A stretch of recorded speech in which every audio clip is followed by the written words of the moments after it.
Section 1. You will hear a conversation between a customer and an office equipment supplier. First, you have some time to look at questions 1 to 6.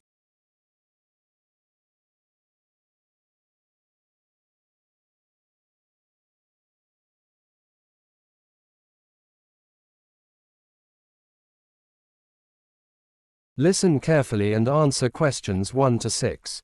Good morning, Office Solutions. How may I help you today?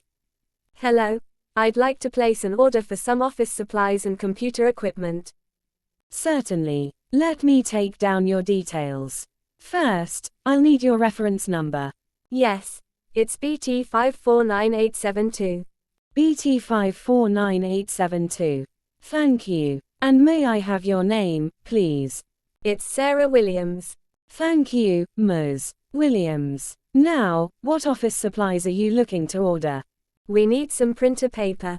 Printer paper. Got it. And when would you like that delivered? We need it by the 15th of June. The 15th of June. I'll make a note of that. And you mentioned computer equipment as well.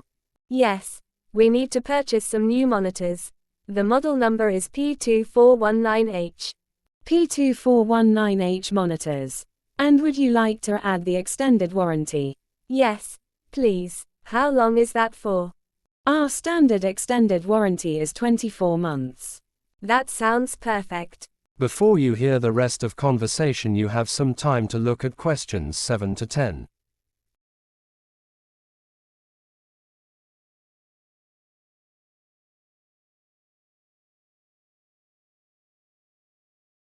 Listen carefully and answer questions 7 to 10.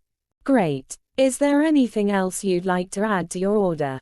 Yes, we also need some ink cartridges. Ink cartridges. No problem. And some USB drives. USB drives. Got it. And actually, could you also add some headsets to the order? Headsets. I've added those as well. Any special instructions for delivery? Yes. Please deliver the goods not before 9 a.m. since our office opens late that day. Not before 9 a.m. I've made a note of that. Thank you for your order, Ms. Williams. Section 2. You will hear a travel agent giving information about travel arrangements. First, you have some time to look at questions 11 to 16.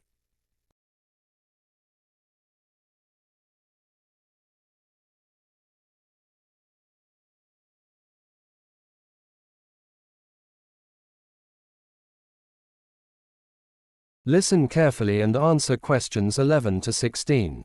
Good afternoon everyone, and welcome to Worldwide Travel Agency's pre-booking information session.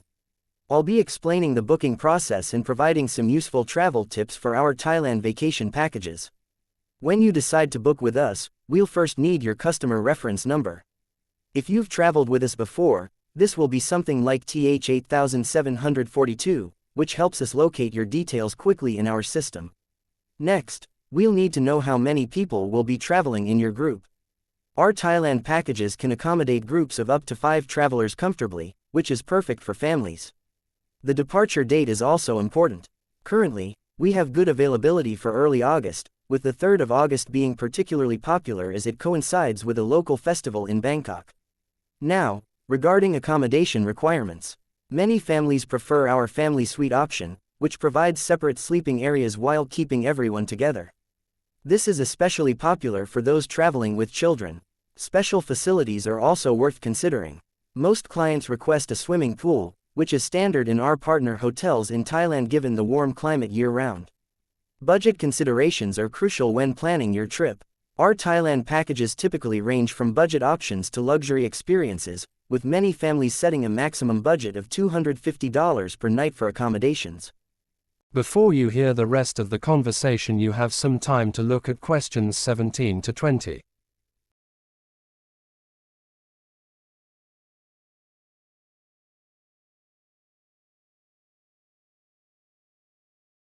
Listen carefully and answer questions 17 to 20. I'd also like to provide some advice about our guided tour excursions that are included in your package. For maximum comfort during these tours, we recommend that you sit at the front of the vehicle. This provides better views and reduces motion sickness, which can be an issue on some of the winding coastal roads. Your travel documents will be bright yellow in color for easy identification. They should be kept secure in your bag even if you go swimming, as losing them could cause significant delays. These documents will be checked at various points during your tour. And finally, a health tip: if anyone in your group suffers from motion sickness, our medical advisors recommend taking medication before departure instead of during the journey. This allows the medication to take effect before you encounter winding roads or boat trips. That concludes our general information session. If you have any questions or are ready to book, please approach one of our travel consultants at the desks along the back wall. Thank you for your attention. Section 3. You will hear a travel expert giving a presentation about tourist experiences. First, you have some time to look at questions 21 to 26.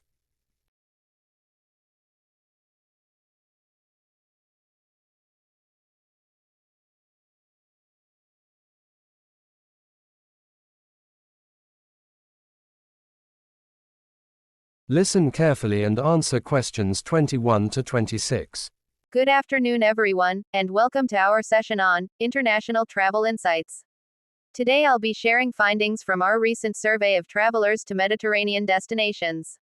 Let's begin with some interesting feedback from our survey participants.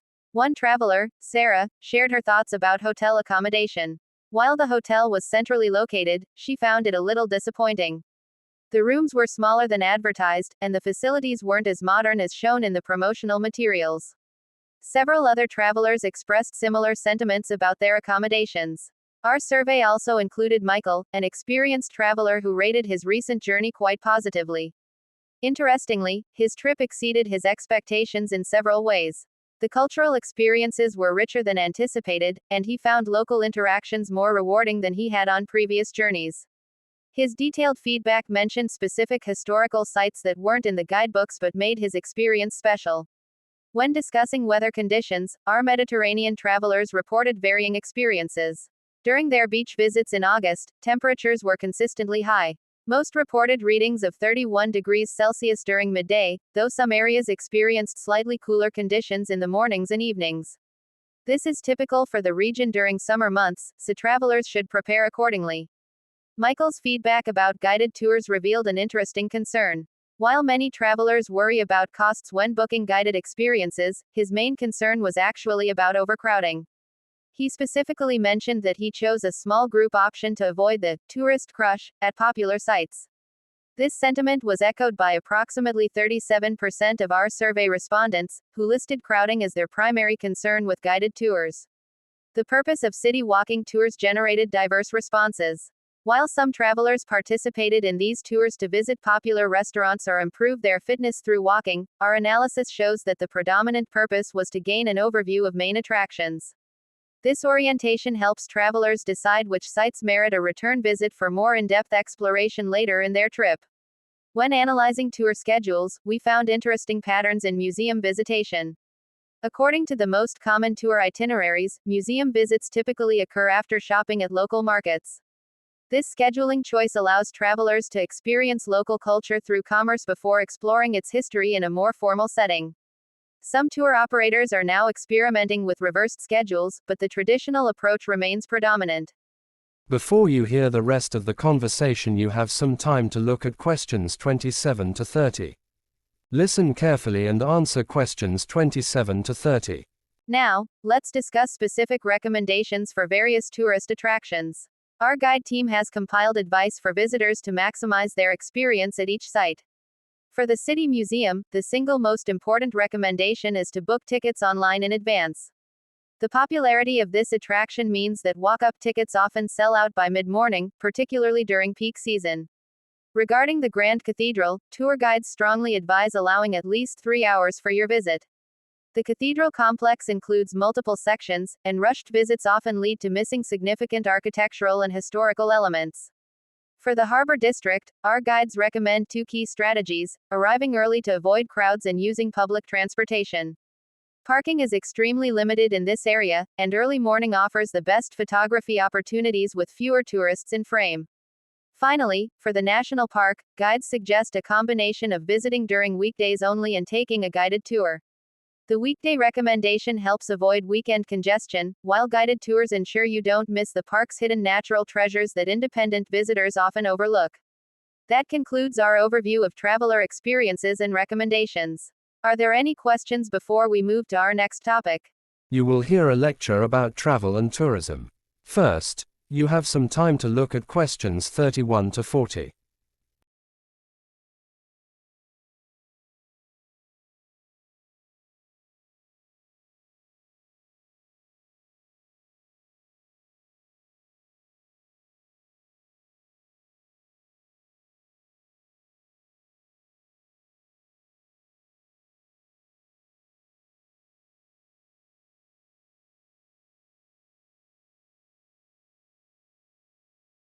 Listen carefully and answer questions 31 to 40.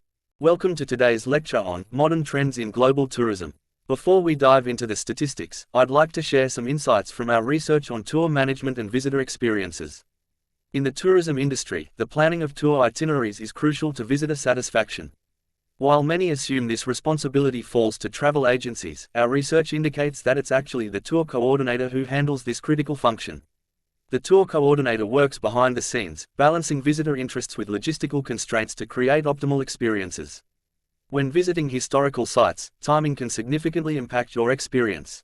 According to our veteran guide with over 20 years of experience, early morning provides the best environment for appreciating these locations. Not only is the lighting ideal for photography, but the reduced crowds allow for a more intimate connection with historical monuments. Late afternoon is often too crowded, and midday sun can be harsh in many destinations. Our visitor data from last year revealed some interesting patterns. While several locations saw increased tourism, the ancient temple complex attracted the most visitors overall. This represents a 23% increase from the previous year, suggesting a growing interest in cultural heritage sites over traditional beach destinations which had dominated tourism in previous decades. When discussing travel challenges, many experts focus on language barriers or budgetary concerns. However, in my professional assessment, culture shock remains the most underestimated challenge facing international travelers. The psychological adjustment to different cultural norms often causes more distress than practical issues, yet receives relatively little attention in pre-trip preparation. The government has recently announced funding for new visitor facilities at several key tourist sites. According to the project overview, these improvements will primarily enhance accessibility for those with mobility challenges. This represents an important shift toward more inclusive tourism practices that many industry leaders have been advocating for years. Now, let's examine what motivates people to travel. Recent travel surveys indicate that reduced prices would encourage many young professionals to travel more frequently. This demographic reports high interest in international experiences but cites cost as the primary barrier to acting on their travel aspirations. Our research also suggests that tours should be personally meaningful, so find someone with similar interests to travel with you. The data shows that shared experiences with compatible companions significantly increase satisfaction rates compared to solo travel or group tours with random participants. Travel fatigue is another important consideration for those planning extended trips. One important way of preventing travel fatigue is by adequate rest periods between activities. Many tour operators now build in what they call buffer days to allow travelers to recuperate and process their experiences. Finally, when traveling to regions with significantly different customs, misunderstandings can arise.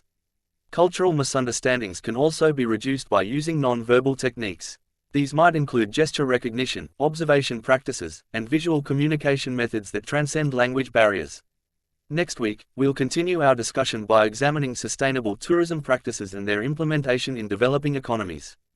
Thank you for your attention. That is the end of the test.